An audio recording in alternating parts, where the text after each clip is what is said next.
क्या आप प्रथम एस्ट्रोनॉमर को जानते हैं?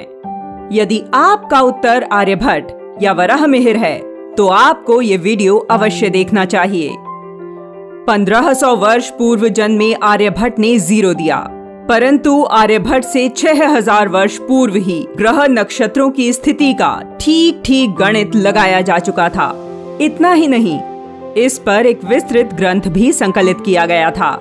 कहने को तो यह ग्रंथ हमारा भूतकाल है, किंतु इसके बिना न तो हम अपना वर्तमान सोच सकते हैं और न ही भविष्य, जिसके अनुसार आज भी मनुष्य के जन्म, विवाह से लेकर मृत्यु तक की गणना की जाती है। यह ग्रंथ है रामायण और महान खगोल शास्त्री हैं महर्षि वाल्मीकि। बहुत ही कम लोग जानते होंगे कि सृष्टि के प्रथम वैज्ञानिक और आदि कवि महर्षि वाल्मीकि आदि खगोल शास्त्री भी हैं। महर्षि वाल्मीकि का जन्म अश्विन शुक्ल की पूर्णिमा को हुआ था। वे भगवान श्री राम के समय के प्रकांड विद्वान और संस्कृत ज्ञाता थे। उन्होंने अंतरिक्ष के अनेक सिद्धांतों को बड़ी ही सरलता से समझाया, जिनमें सूर्य के चारों ओर पृथ्वी की परिक्रमा करने की अवधारणा, चंद्र ग्रहण और सूर्य ग्रहण, गुरुत्वाकर्षण बल तथा ग्रहों की गति की गणना शामिल है। खगोल शास्त्र पर वाल्मीकि जी की पकड़ उनकी रचना रामायण से सिद्ध होती है। आधुनिक सॉफ्टवेयर्स के माध्यम से यह साबित हो गया है कि रामायण में उनके द्वारा दी गई खगोलीय जानकारी एकदम सटीक है। जो वर्णन रामायण में जिस वर्ष, तिथि और समय पर दिया गया है, उन्हें इन सॉफ्टवेयर्स में डालने पर हूबहू वैसे ही चित्र सामने आते हैं। इसका एक उदाहरण है रामायण में भगवान श्री राम के जन्म से संबंधित बालकांड।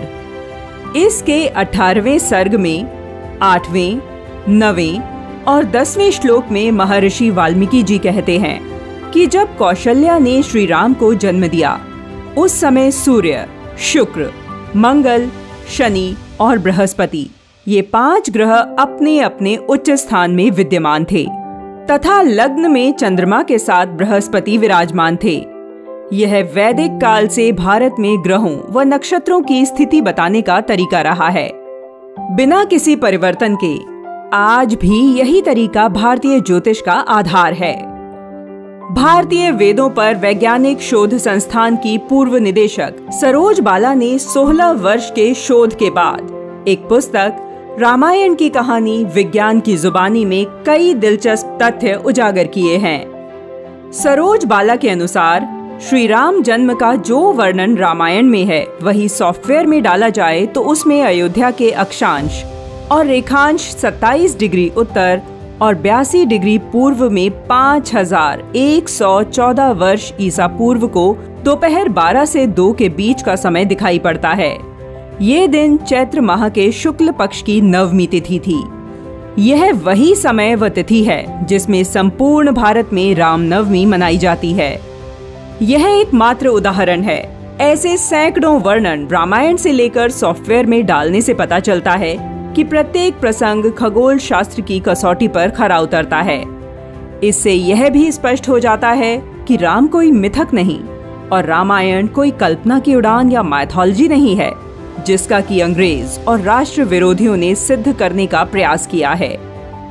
यदि आपको भारतीय खगोल विद्या के तथ्यों को जानने में रुचि है, तो आदि खगोल शास्त्री महर्षि वाल्मीकि की लिखी रामायण को अवश्य पढ़ें।